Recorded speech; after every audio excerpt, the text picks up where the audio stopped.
Good evening, good evening, good evening, and welcome to Flat Earth UK Live. Joining me tonight is Martin Litsky, otherwise known as Flat Earth British, for a quick and impromptu chat about maps and in Antarctica. Martin, welcome again to Flat Earth UK Live. Hey Nathan, hiya Flat Earthers out there, how are you all? Hope you're all good today. Superb to have you here, mate. I mean, Good. The reason I've got you here at the spur of a moment, if you like, is to chat about Tiger Dan and the Morgile and Mr. Thrive and Survive and what they've all been discussing. It's a bit of a hot topic at the moment. So without any sort of prompting, kick us off, mate. Tell us what you thought when you saw those three people and what they've currently put out into the Flat Earth community.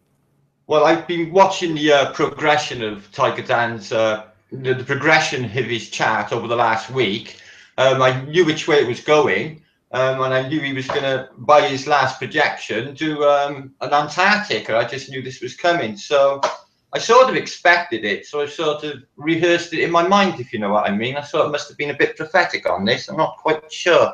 Do I think there's Antarctica? How the hell do I know? I'm not out there to see it, am I? There is some land. There's the Antarctic Peninsula for sure. But my examination of Antarctica, right, is what you've got to imagine is the Antarctica doubles in size, right, once a year in the winter. It's complete. When you look at a map projection, it's only without ice. The actual ice pack doubles it. It goes to the 60th parallel, just short of the 60th parallel. It doubles in size, the Antarctic continent. So these people, yeah, they're flying over islands, they're flying over lands, they're taking snaps. There's an archipelago of islands running from the southern tip, South America, Elephant Island, Sandwich Islands, right the way down to the peninsula, okay? They're flying over these. They are cutting across some of Antarctica. Fine, they're coming across some of it. Now, does that mean that I go against the azimuthal equidistant? I've never really, when I fell in love with a map because it makes, you know, trying to make sense of all the maps when none of them have fitted on my life. Brilliant, this explains it all. Tiger Dan's not actually saying the world is a globe, is he? He's saying that it's still flat. He believes that there's water on the outside. Is this correct? No, I mean, from what I can gather from his most recent videos, he's definitely still saying it's flat. But yes, what he's saying is believe the evidence of your own eyes. There's obviously people going over Antarctica on this one journey, and there's people trying to debunk it by looking at blogs and claiming that they take wild routes, and it's nonsense. And I have to agree with him. You know, you have to trust the, you know, the overwhelming evidence. Can't run with a lie. No, you bang on. I've been the stuff that I've been looking into for the last, say, 3 months, 4 months. Everything that I have been sort of fed has been sort of to lead me to the other conclusion that there is an ice rink. So suddenly this, well, there's an Antarctica and everything you've believed is such a reverse of my mentality to try and work it out. You know, that they hang on a minute, is there actually an Antarctica? And could there be a water all around? What will hold the water in? Possibly a dome. I don't know, but the only thing Dan speculated in one of his comments, he said, "Well, could be rock, could be a whole number of things. We don't know. Is the reality." Ice. At this stage, one thing I do know for sure, Nathan, okay, is we're not on a globe, right? So I got plenty to go on that. Okay, I can show you the blue marble picture, Martin. From what you've looked at on the maps, yeah. I mean, the big debate now is Antarctica actually an island of ice, or is it a ring of ice? Well, I mean, are you going to back one or the other, or are you going to stay impartial? What I'm going to do, no, I'll tell you what I will honestly do, right? It's because I don't want to mislead any teenagers or anything, or any kids that are watching Flat Earthers, right, and get just completely led down the wrong. That'd be completely irresponsible of me, okay? I've got to stick with the facts. I've got to be realistic, and like you said, we've got to keep our feet on the ground. I've got a fertile imagination, Nathan, but I got to stick with the reality, okay? So there's something definitely wrong with the maps. What they're telling us about the north doesn't ring true, and what they're telling us about the south rings true, even though with all of Tiger Dan's answers, there's still unanswered questions, okay, for me, personally. So what I'm going to do, right, is I can't come up with answers, click of a finger. I need time to dig deeper, and I need time to investigate myself and get my own answers. So until that time, right, I'm not going to say one way or another. I'm going to say that the Earth is completely flat. I can't exactly say the shape of the map, but I'm not going really in the face. For my feeling, what I'm feeling inside, there's something going on. I don't know if there is a continent. I mean, what I will say is Fake Spaceman in Space, or Jamie, was quick to point out that all of the maps, and I'm sure you'll agree, have been handed to us by the elites.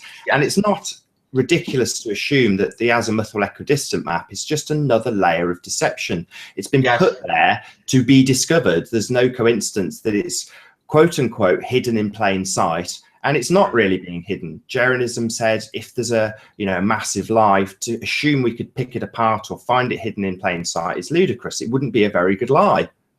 But this is what my alarm bell started ringing straight away with the Tiger Dan video, obviously because his data is so shit hot, and the way he put all his evidence together, and obviously he knew that it would kick up a shitstorm. Obviously he knew this.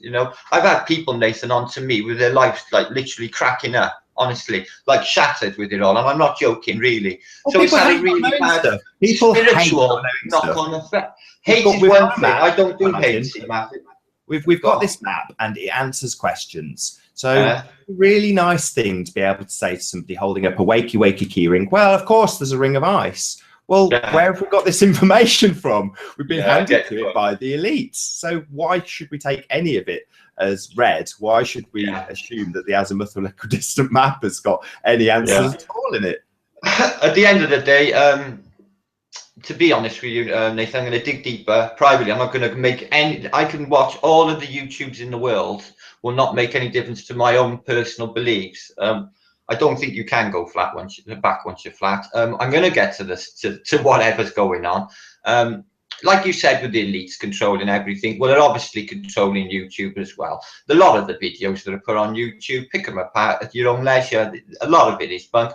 Now, I'm not saying Tiger Dan's stuff is bunk, but what I'm saying is I can't get all the shit like that. And I'm saying staying up 24 hours a day, digging as hard as I possibly can, using my brain so that it's full of fucking possibilities, and I cannot find this stuff.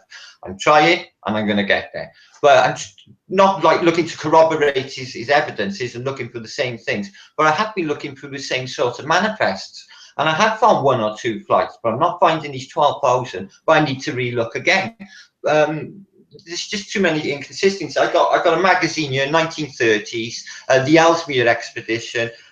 They fly 260 miles across the Antarctic Peninsula. The plane craps out, and Admiral Byrd sends two rescue expeditions down. This is in 1934, right? So the first transatlantic airliners for passengers were in the 1950s. Okay, early 1950s. That's when people could first buy a ticket and fly across the Atlantic.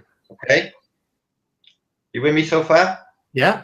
Right. So in the space of 14 years, from not crossing the Atlantic, it now managed to be able to cross continents. I'm just saying that can they fly across? I don't know. It's so many questions, Nathan. He's opened a whole new bag of worms. But it needs to be done. It needs to be done. I mean, if people are just going to accept what we're given because we have it, it's nonsense. We have to peel back the layers one at a time. I agree, Nathan. I agree. One at a time, Nathan. We got to get to the truth, and there is a truth to be had as well. I know that much too. I mean, did you see the Morgiles video? Because Morgiles, I haven't had a chance. No, I haven't had a chance to see it yet. Well, one of the things that he put forward was based on, and I'm sort of interjecting a little bit here, but based on the electromagnetic theory having a toroidal, base to it. There's nothing to say that the North Pole wouldn't be vastly bigger than they say, and also in a great big ring. I mean, well, it's funny you should mention this, because I'm working on a similar sort of theory, electromagnetic plasma. I'm a believer in electromagnetic universe theory. Not that the universe, just leave that bit out. But Emmanuel Belossovsky's electric universe theory, I believe it works really well on a flat Earth map, and it explains all the electromagnetic phenomena. Yes, the northern landmass could be a lot bigger. I don't know, there's something going on in the north, and it could be explaining what you just said. there isn't. Yeah, there definitely could be a much bigger North Pole. I mean, if the South Pole is a great big ring around us, there's nothing to stop us from having a great big ring at the north as well. Why not?